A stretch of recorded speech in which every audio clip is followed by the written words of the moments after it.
Halo, kita harus balik lagi di channel Hobi Kidal. Video ini aku nemu di HP ku, tercatat tanggal 5 Juli 2022. Sekarang udah Februari 2024, jadi hampir 2 tahun ya. Jadi di video ini aku ingin review permainannya Fanny dan Alex, terus ada Erik juga Andi. Sebetulnya 2 tahun itu nggak terlalu lama sih ya menurutku, tapi banyak perubahan. Yang dulunya nggak pakai deker sekarang pakai deker, yang dulunya pakai legging nggak pakai legging. Siapa ya?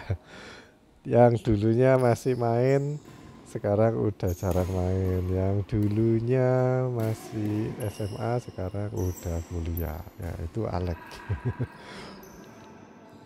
Nah, kalau kalian ngikutin channel ini ya, itu aku biasanya ngasih video atau naruh videonya random saat nemunya di HP.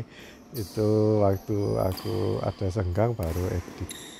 Akhir-akhir ini aku berusaha untuk mengurangi rekam video. Juga ini mau ngabisin file-file lama yang ada di HP.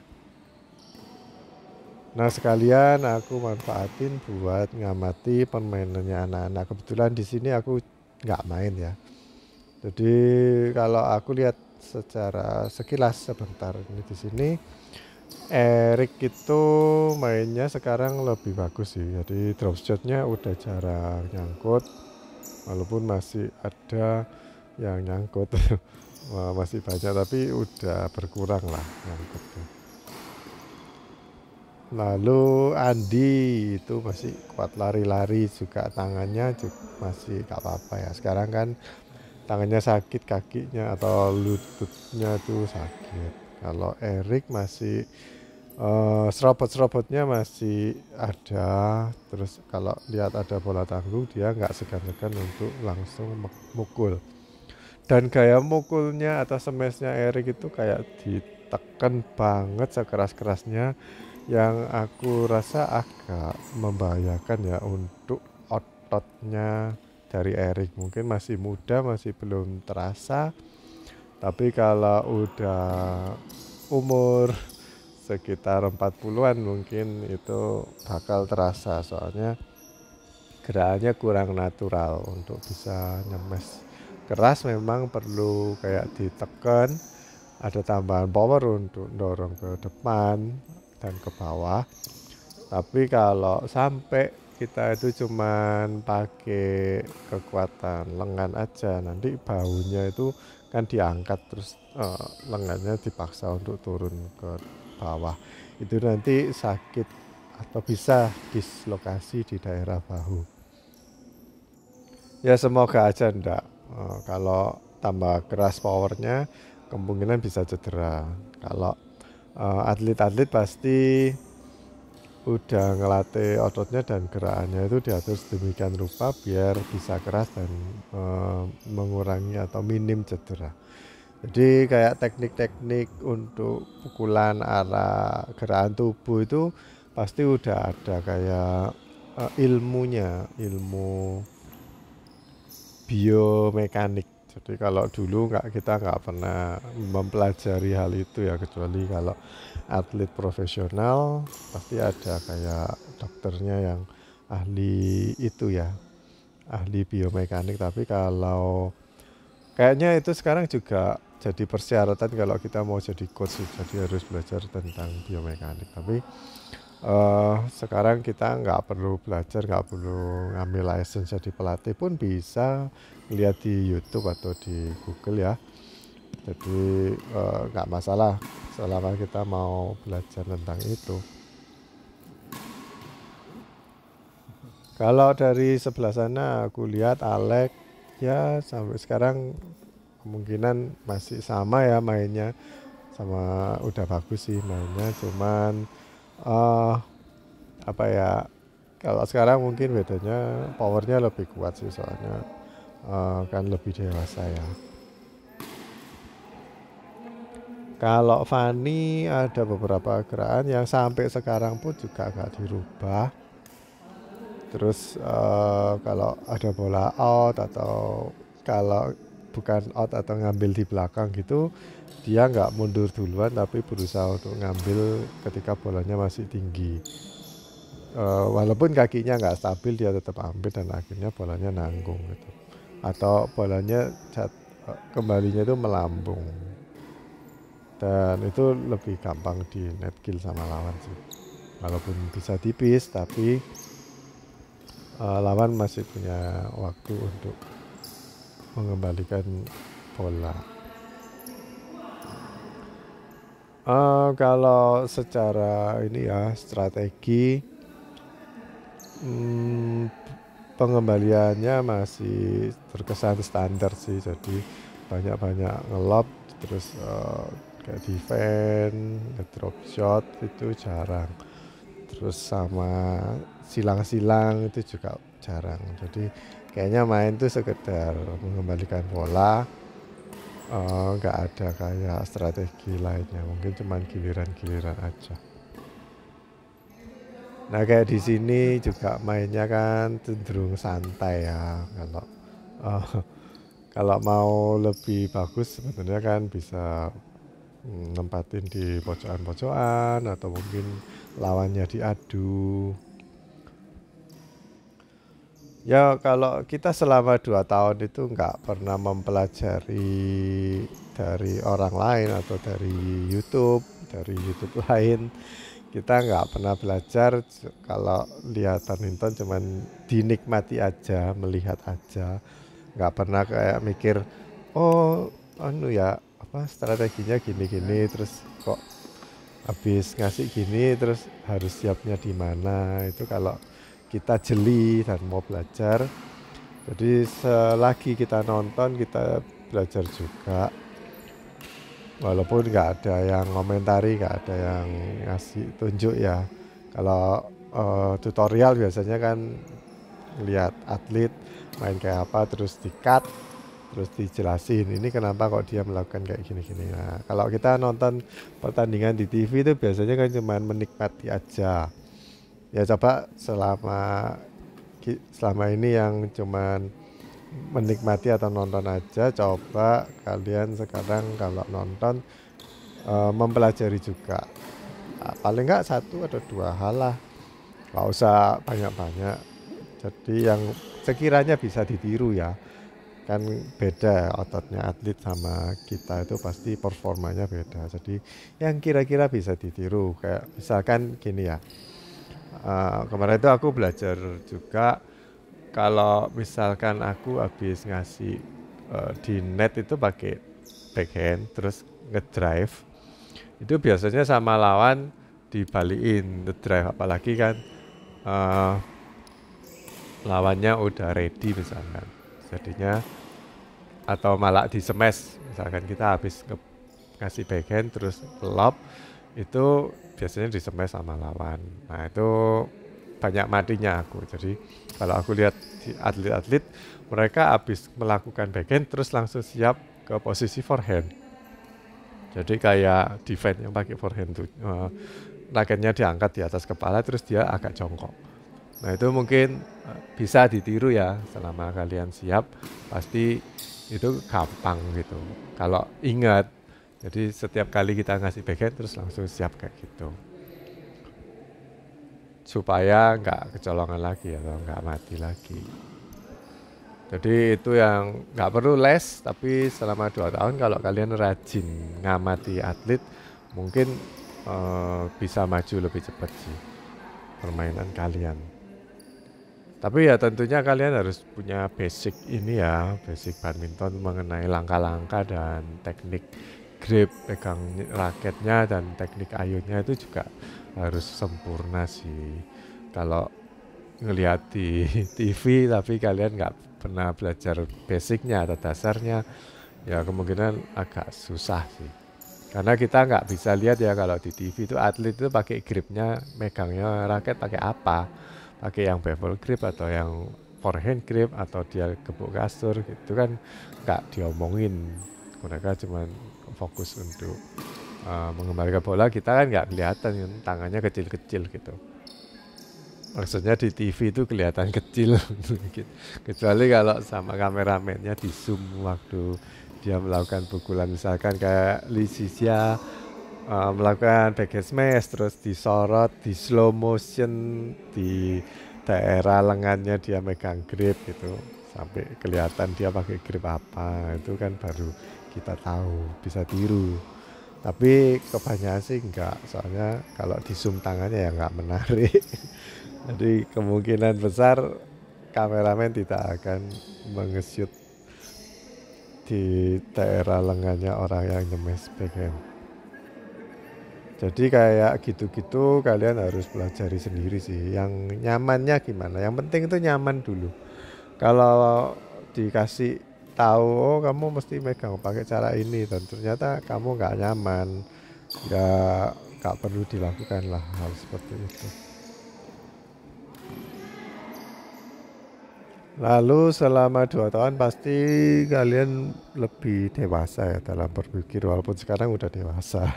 Tapi pasti lebih mateng lah cara-cara mikir dalam kehidupan sehari-hari ya, bukan dalam badminton. Tapi itu sedikit banyak bisa membantu kita untuk ambil keputusan cepat dalam bermain badminton juga. Pasti ada pengaruhnya gitu. Orang yang ragu-ragu, tadinya ragu-ragu terus karena udah banyak ngadepin orang terus jadi nggak ragu-ragu lagi, secara nggak langsung main badmintonnya juga jadi nggak ragu-ragu, jadi lebih yakin untuk ngambil bola-bola atau kayak kasih net itu juga lebih berani. Kalau kita mau bayangin ya, meramal, kita ini tambah lama kan tambah tua, jadi ototnya itu pasti tambah lama tambah lemah. Jadi kita harus paham mengenai hal itu dan harus cari cara lain supaya kita bisa menang selagi ototnya tambah lama tambah lemah. Itu kita harus ngapain? Yang pertama mungkin untuk menjaga massa otot kita bisa memilih makan makanan yang lebih sehat, terus juga makanan yang mengandung protein biar ototnya itu lebih banyak terbentuk ya, jadi nggak cepat berkurang gitu. Walaupun suatu saat pasti berkurang dan kita nambahnya itu pasti lebih lama dari waktu kita masih muda. Lalu yang selain itu, kalau secara fisik pasti ya itu pasti menurun gitu. Kalau yang bisa kita lakukan selain hal fisik apa ya, kita bisa banyain ngasih bola-bola strategis dan bola-bola cerdas gitu. Jadi kayak misalkan ngasih bola ke daerah yang sulit buat lawan, terus ngincer ke backhand, terus dimana kita harus lebih siap ngisi ruangan mana yang kita tempatin. Kalau kita habis nempatin ke daerah A, kita harus jaga atau lari di mana, itu kita harus belajar supaya kalau tambah tua ketika kaki kita udah lemah kita harus antisipasi. Jadi kayak kita menunggu bolanya itu datang ke kita gitu, daripada kita nanti oh bolanya habis dipukul terus kita lari-lari untuk mengejar bola. Kalau kalian nggak percaya bisa lihat om-om atau bapak-bapak yang udah pada lanjut sekitar umur 50-60-an, itu mereka mainnya itu nunggu. Jadi anak-anak muda ini seringkali diakali. Dikasih daerah situ-situ terus udah ditungguin tinggal di smash atau di net kill gitu. Tapi banyak juga bapak-bapak yang kalaupun ada bola nanggu dia nggak buruan nyemes tapi malah ngelop. Jadi lebih mentingin kayak rally panjang, soalnya mereka tahu smashnya itu nggak bisa keras, nggak seperti dulu, dan lawannya nggak langsung mati kalau dia nyemes karena kan nggak keras ya. Jadi nanti kalau dia udah sekeras mungkin tapi bagi lawannya nggak keras, terus dia mati langka karena habis smash keras dia nggak bisa lari. Makanya pemain-pemain yang udah lanjut atau sudah sepuh mereka biasanya lebih banyak main kayak pop-popan, lebih banyak main memperpanjang rally daripada langsung mematikan lawan langsung cepet-cepet, pingin cepet-cepet lawan itu mati. Tapi ada juga sih orang-orang yang memang secara rutin main badminton, walaupun udah umur 50, 60 gitu masih tetap ngemes-ngemes atau mainnya serang-serang itu masih ada. Tapi mereka kan ya tahu diri lah, porsinya dia latihan itu kalau rutin ya nggak apa-apa. Tapi kalau nggak rutin, kalian mainnya kayak gitu, sudah tambah tua harus ingat diri juga. Makanya dari sekarang waktu masih umur 30 40-an gitu, mulailah untuk mempelajari hal-hal yang sekiranya di masa depan bisa kita pakai. Kalau tahu nanti kalau kita udah tua bakalan mainnya disemesin terus, jadi mulai sekarang belajarlah defense. Belajar defense yang lebih baik supaya besok kalau kita main sama anak-anak yang lebih muda di semes-semes itu balik terus, nanti biar anak mudanya capek sendiri. Nah kalau kita belajarnya pas udah tua, oh sekarang aku udah tua, sama main sama anak yang masih muda di semesi terus aku kalah setiap kali main, kok kalah terus. Aku mau belajar defense, ya mungkin belajarnya udah telat ya, dan refleksnya udah berkurang. Kalaupun kita udah tua mau main badminton berapa tahun lagi gitu. Misalkan umur 65 mau pensiun badminton, umur 60 kalian baru belajar defense. Defense-nya belajar selama 1 tahun lah, katakanlah yang paling cepat ya 1 tahun. Terus kita cuman bisa manfaatin ilmunya selama 4 tahun. Ya kenapa nggak belajarnya itu dari sekarang? Jadi kita masih punya kesempatan untuk sekitar 10-15 tahun lagi. Nah seperti barusan ini kan juga perlu dipelajari waktu masih muda. Kalau bisa jangan sampai melakukan kesalahan kayak Fani. Juga jangan melakukan kayak Fani yang di sini ya. Dia itu waktu ngambil bola yang di belakang selalu seperti itu caranya. Sampai sekarang pun 2 tahun kemudian juga masih sama. Dan kalau dulu 2 tahun yang lalu nggak pernah berhasil, 2 tahun kemudian juga nggak pernah berhasil seperti itu. Makanya harus dirubah. Dan semoga yang pemain-pemain yang biasa aku rekam bisa mempelajari, melihat videonya dia sendiri main, terus mempelajari diri sendiri. Aku kekurangannya gimana, dan sebaiknya lihat teman-teman yang berhasil untuk ngambil bola seperti itu, caranya gimana. Kayak tadi Alex kan dikasih di belakang, dia udah kepepet masih bisa keras loh, mukulnya sampai ke belakang dan tinggi. Nah, itu kan yang diharapkan ya. Mungkin Fani bisa belajar dari Alex mengenai hal itu. Ini contohnya lagi ya, jadi Alex kepepet tapi masih bisa keras, daripada kayak Fani tadi kalau kepepet cuman buang bolanya diangkat lob tinggi nanggung lagi. Sasarannya cuman di daerah net tapi ketinggiannya nggak diatur gitu. Nah kemarin tuh aku waktu belajar di coach juga kan dilatih mengenai drive ya. Coba ngedrive yang setipis mungkin di net gitu. Aku kan termasuk udah bisa ya. Terus coachnya lihat, oh kamu udah bisa sih, coba sekarang ditambahin powernya. Jadi aku nggak mau, coachnya nggak mau cuman tipis di net tapi jatuhnya di daerah yang depan, di daerah yang servisnya out itu nggak mau di daerah situ, tapi maunya minta sampai ke belakang atau sampai di paling minimal di tengah lapangannya coachnya gitu.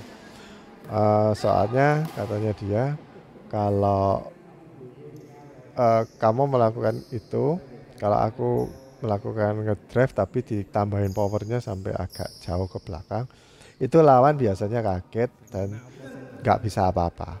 Tapi kalau cuman di net aja, lawan bisa punya banyak opsi dan kita ada kemungkinan bisa kalah gitu dalam satu rally itu ya. Jadi coachku bilang kalau bisa ngedrive itu ngedrive-nya cukup kencang, ditambahin powernya dan nggak telat gitu. Salah satu caranya ya kita nggak boleh telat sih. Mukulnya nggak boleh ditungguin, sama kakinya nggak boleh mundur. Kadang-kadang kita kan ngatur timingnya biar tipis di ketinggian net itu biar tipis.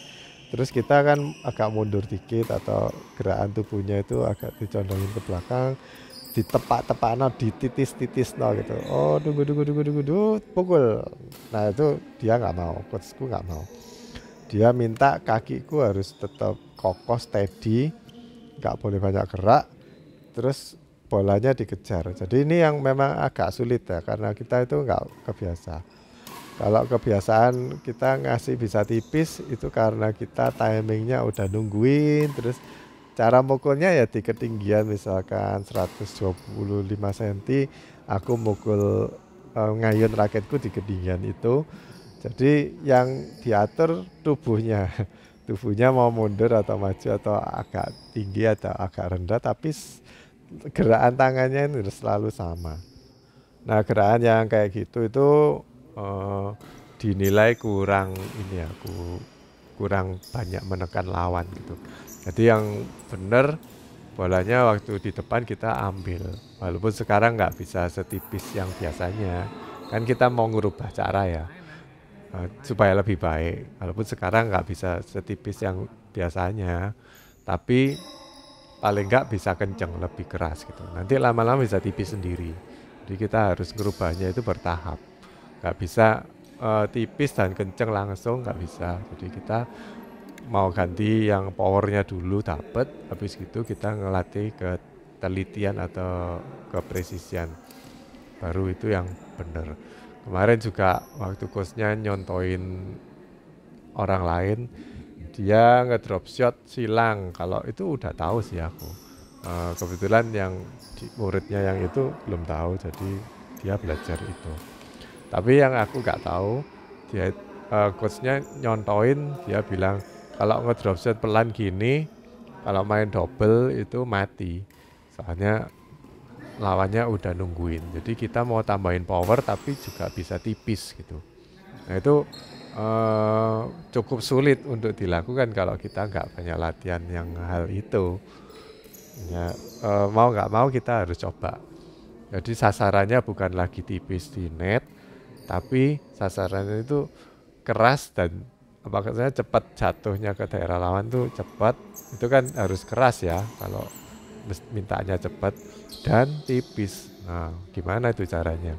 Jadi lebih banyak main-main kayak slice gitu. Jadi gerakannya raketnya cepat, tapi bisa jatuhnya itu nggak jauh dari net, tapi dekat sama net. Biasanya orang yang mainnya dulu main tenis itu bisa melakukan hal seperti itu. Jadi kenceng, tapi bolanya jatuhnya kayak melengkung. Jadi bola atau shuttlecocknya itu muternya lebih cepat sehingga gerakannya kayak parabolik. Atau kalau di sepak bola namanya tendangan pisang ya, itu kayak gitu. Tapi ini di shuttlecock itu mukulnya ada sudut tertentu, nge-slice-nya. Kalau cuma di slice aja kita nggak pernah latihan, jatuhnya mungkin bisa out atau malah nggak nyampe gitu. Jadi kita harus punya pengalaman untuk mukul dengan sudut yang tepat supaya bisa keras dan tajam. Nah, aku cerita gini itu supaya kalian punya gambaran arah ya. Kalian mau belajar itu belajar apa sekarang? Aku kayaknya udah bisa semua sih, teknik ini. Semuanya udah bisa, tapi kurang apa ya aku? Ya itu, kalian bisa cari-cari kekurangan dari kamu supaya bisa improve lebih baik lagi.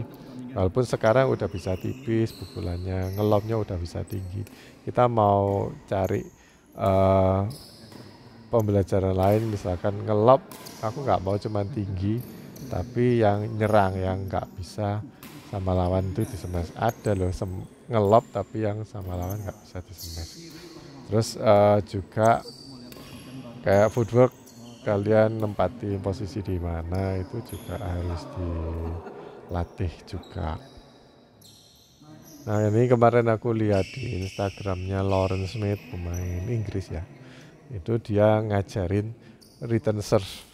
Return serve kalau kita biasanya mau nyodok itu ada perbandingan yang boleh dan nggak boleh. Jadi kalau aku amati ya, dia kan nggak ngomong secara detail, tapi aku amati aja di videonya. Kalau dia serobot di depan itu tangannya atau sikunya itu cenderung lurus gitu.